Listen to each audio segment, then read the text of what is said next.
দুনিয়ার পুরো জীবনটা এটা হচ্ছে লালসাময় একটা জীবন, লোভ, মরিচিকা, মায়াজাল। এই মায়াজালে আমরা আটকে আছি, ফলে মৃত্যুর কথা আমরা ভুলে গিয়েছি। পাগলের মতো ছুটছি, আরো টাকা লাগবে, আরো খ্যাতি লাগবে, আরো যশ লাগবে, আরো দাপট লাগবে। আমার এত টাকা দিয়ে কি হবে, এত সম্পদ দিয়ে কি হবে, এত ব্যস্ততা দিয়ে কি হবে তোমার? স্টপ, থামো, অনেক হয়েছে, আম্মা থামো। Take a rest, take a breath and think about death. Think that you have to go back to your Lord. একটু বসেন না, একটু ভাবেন যে আমাকে চলে যেতে হবে, চলে যেতে হবে। এই কোলাহল, এই ব্যস্ততা, এগুলো থাকবে, থাকবো না আমি। সেদিন ওমর ফারুক বলেছেন, মুতু ক্বাবলা আন তামুতু, মরার আগে একবার মরো। হাসিবু ক্বাবলা আন তুহাসাবু আলাইকুম, তোমার হিসাব নেওয়ার আগে তুমি একবার নিজের হিসাবটা করো না। কাগজ বের করে একটু লিখো না, কি কি ভালো কাজ করছিলা, যেগুলো দিয়ে নাজাতের ওসিলা হতে পারে। 1, 2, 3, আর কি কি আকাম কুকাম করছো দেখো না, লিখে দেখো তোমার অবস্থাটা কি। মরার আগে একবার মরো। মরার আগে ঘাটের মধ্যে শুয়ে শটান করে চোখ বন্ধ করে একবার মরার ভান করে দেখেন কেমন লাগে। চোখটা বন্ধ করেন আর ভাবেন আপনি নাই, কি কি হতে পারে ভাবেন। আপনার ছেলে মেয়েরা কান্না জুড়ে দিবে, আপনার প্রাণের স্ত্রী বিলাপ শুরু করে দিবে, বন্ধু বান্ধবের চিৎকার আর মাতম, স্থানীয় এলাকায় মসজিদে ঘোষণা, অমুক এলাকার নিবাসী, অমুক ভাই, অমুকের ছেলে অমুক দুনিয়ায় নাই। সব আত্মীয়রা চলে আসবে, ফেসবুকে স্ট্যাটাস দেয়া হবে, সবাই সবাইকে জানাবে বিকাল 4টায় অমুক হাই স্কুল ময়দানে আপনার জানাজা। ছুটে আসবে সবাই, ছুটে আসবে আপনাকে শেষ বিদায় দিতে, গুড বাই জানানোর জন্য, আল ওয়াদা, বিদায় জানাতে আসবে সবাই। চার তাকবীর দিয়ে আপনার জানাজা হবে, অশ্রুসিক্ত জানাজায় আপনার বিদায় হবে। কাঠের কাটিয়ার মধ্যে করে কাঁধে তুলে আপনার কবরে নেওয়া হবে। আগে থেকে খুঁড়ে রাখা কবরটার মধ্যে আপনারে বিছিয়ে দেয়া হবে। পাশের কচি দিয়ে তার উপরে মাটির চাপা দিয়ে সব চলে যাবে। ভাবেন না একবার চোখ বন্ধ করে, this is the circle of life, this is the nature of life. এটা সবার হবে, আমার হবে, আপনার হবে। এত মায়া, এত ভালোবাসা কই যাবে?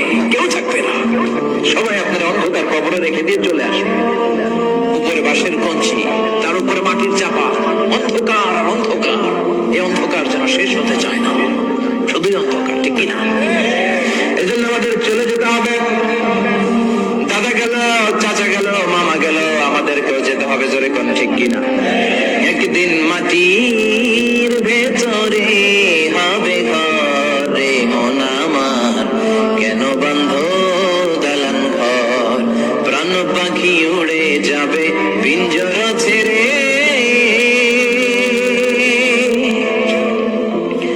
ধরা ধামে সবই রবে, তুমি যাবে চলে।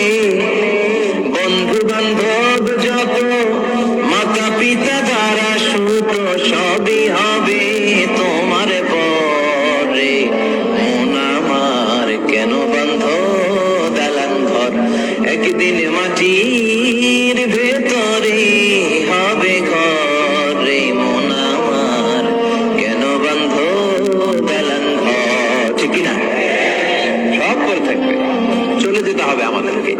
এজন্য আখিরাতের কথা যেন আমাদের স্মরণ হয়। বিষ্ণুই বলতেন, নাহাইতুকুম আন জিয়ারাতিল কুবুর, আমি তোমাদেরকে কবর জিয়ারত করতে আগে নিষেধ করতাম, কিন্তু এখন নিষেধাজ্ঞা প্রত্যাহার করে নিলাম। এখন সব সময় তোমরা কবরের সামনে যাবা আর জিয়ারত করবা। কবরস্থানে জানতো বড়ুয়া কৃষ্ণপুরের এই গ্রামের কবরস্থান আছে কোন দিকে? পূর্ব দিকে আছে, গোপালচলের দিকে। জান আপনারা? একটু যাবেন, একটু গেলে আখিরাতের কথাটা স্মরণ হবে। ওখানে ছোট শিশুরা শুয়ে আছে, কিশোর যুবকরা আছে, আপনার মতো তাগড়া যুবক, মুরব্বীরা আছে। এরা এই এলাকায় থাকতো, এরা আকাশ থেকে নেমে আসে না, এই এলাকার সন্তান আজ নাই। একটা সার্টেন পিরিয়ড শেষে আপনিও থাকবেন না। This is the nature of life, this is the circle of life. ছোট্ট শিশু হয়ে এসেছিলেন, শৈশব, কৈশোর, যৌবন, প্রৌঢ়ত্ব। আগে ছিলেন সিঙ্গেল, বিয়ে করে হয়ে গেলেন ডবল। এরপরে আল্লাহ আপনাকে একটা মেয়ে দিল, এরপরে মেয়েকে বিয়ে দিয়ে শ্বশুর হলেন, এরপরে ওই মেয়ের করে সন্তান হতে নানা হলেন। আর কতদিন? অনেক দিন হলো তো, অনেক লম্বা সময় পেয়েছেন আপনি। Think about death. এবার যাওয়ার কথা ভাবেন, আখিরাতের সামানের কথা ভাবেন, ফিরে যেতে হবে। কি শক্তিশালী যুবক, ছাড়া চলতে পারে না। কুচকুচে কালো দাড়ি সাদা হয়ে যায়, দাড়ির শুভ্রতা, বয়সের ভার, রং ধরা যৌবন জং ধরে শেষ, ঠিক না? This is the circle of life. যুবক ভাইয়েরা, এটাই জীবন, চলে যেতে হবে, কেউ থাকতে পারবে না, ঠিক কিনা? এটা রিমাইন্ডার আল্লাহ এই সূরার ভিতরে দিয়েছেন যে তোমাদেরকে ফিরে যেতে হবে, এই লোভ লালসা ছেড়ে দাও। রব্বুল আলামিন বলেন, আল্লাকুমুত তাকাসুরু হাত্তা যুরতুমুল মাকাবির। ও গোলাম, দুনিয়ার সম্পদ, লোভ লালসা তোদেরকে পাগল বানিয়ে দিয়েছে। এই লোভ পাগলামি কোনোদিন তোদের থামবে না যতদিন না তোরা কবরে ঢুকবি, ঠিক কিনা? তার কথা আল্লাহ বললেন, দুনিয়ার সম্পদ আর লোভ আর মোহে তোমরা গাফিল হয়ে গিয়েছো। আখিরাতের কথা বেমালুম তোমরা ভুলে গিয়েছো, কিন্তু আখিরাতে তোমাদের যেতেই হবে, কবরের বাড়িতে তোমাদের ঢুকতেই হবে, ঠিক কিনা? যেতেই হবে, আমরা ভুলে যাই। আলহাকুমুত তাকাসুর, অতিরিক্ত পাওয়ার লোভ, বেশি বেশি খাওয়ার লোভ, বেশি বেশি জমানোর লোভ মানুষকে গাফিল বানিয়ে দিয়েছে। এটা মানুষের স্বভাব, আরো চাই আরো চাই, এই স্বভাবটা আছে না নাই? দেখবেন ছোট বাচ্চারা মসজিদে দোয়া অনুষ্ঠান শেষে জিলাপি দেয় না? গরে কৃষ্ণপুর কি দেয়? আগে বাতাসা দিত না, এখন কি দেয়? জিলাপি দেয়, মিষ্টি দেয়। তো মসজিদের 2-3 গেট থেকে যদি দেয়, ছোট বাচ্চারা দেখবেন এদিক দিয়ে কয়েকটা নিয়ে আবার ওই গেটে লাইন ধরে। ওর হাত হলো ছোট হাত, ওর হাত ভর্তি জিলাপি, আর নেওয়ার জায়গা না, এরপর আরেক জায়গায় লাইন ধরছে। আরো লাগবে, আরো লাগবে, এই আরো আরো আরো চাই, এই স্বভাবটাই মানুষকে কুড়ে কুড়ে শেষ করে দিয়েছে। এত লাগবে কেন তোমার? চাহিদার কোনো শেষ নাই, unlimited demand of human being. যার আছে বেশি তার চাই বেশি, যার সাইকেল আছে তার হোন্ডা চাই, হোন্ডা আছে তো প্রাইভেট কার চাই, প্রাইভেট কার আছে তো প্লেন চাই, প্লেন আছে তো হেলিকপ্টার চাই, হেলিকপ্টার আছে তো ওইটা চাই, ওইটা আছে তো সেটা চাই, ঠিক কিনা? এলাকার মেম্বার যে হয়েছে চেয়ারম্যান হতে চায়, আছে না নাই? চেয়ারম্যান সাহেব এমপি হতে চায়, আছে না নাই? এমপি সাহেব মন্ত্রী হতে চায়, আছে না নাই? মন্ত্রী সাহেব প্রধানমন্ত্রী হতে চায়, আছে না নাই? কিন্তু এই দেশে সুযোগ নাই, কথা কন। এই দেশে প্রধানমন্ত্রী সিলেক্টেড, 2-3 জনের বাইরে কেউ প্রধানমন্ত্রী হতে পারবি না, ঠিক কিনা? আমার এই জীবনে তো আমি 2-3 জনই দেখলাম। বেগম খালেদা জিয়া, মাননীয় প্রধানমন্ত্রী শেখ হাসিনা, ছোট্টবেলা দেখেছি এর সাথে, আমরা তখন ছোট। তো মানুষের চাহিদার কোনো শেষ নাই, যার আছে বেশি তার চাই বেশি। এজন্য বিষ্ণু বলেছেন, উনজুরু ইলা মান হুয়া আসফালা মিন, তোমার চেয়ে যে খারাপ আছে ওর দিকে তাকাও। ওয়ালা তানজুর মান হুয়া আ'লা মিন, তোমার চেয়ে যে ভালো আছে ওর দিকে তাকাও না, তোমার চেয়ে যে খারাপ অবস্থানে আছে ওর দিকে তাকাও। অনেকে নিজের অবস্থান নিয়ে সুখী না, এরকম আছে না নাই? আল্লাহ আমার এটা দিল না রে, ওইটা দিল না রে, পাইলাম না রে, কিচ্ছু হয় না, কি করবো জীবনে, হতাশ। আসলে আছে কিন্তু অনেক, কিন্তু শুকরিয়া নাই, টাকা, ঠিক কিনা? নিজের অবস্থান নিয়ে সুখী না, কিন্তু অনেক লোক আছে তারা আপনার অবস্থানে পৌঁছতে চায়। তাদের দিকে তাকিয়ে দেখেন, আপনি যে অবস্থানে আছেন এই অবস্থানে পৌঁছাটা অনেকের কাছে স্বপ্ন। তারা প্রতিনিয়ত সংগ্রাম আর স্ট্রাগল করে যাচ্ছে আপনার অবস্থানে পৌঁছতে, আর আপনি এটা নিয়ে সন্তুষ্ট না। শেখ সাদির নাম শুনেছেন?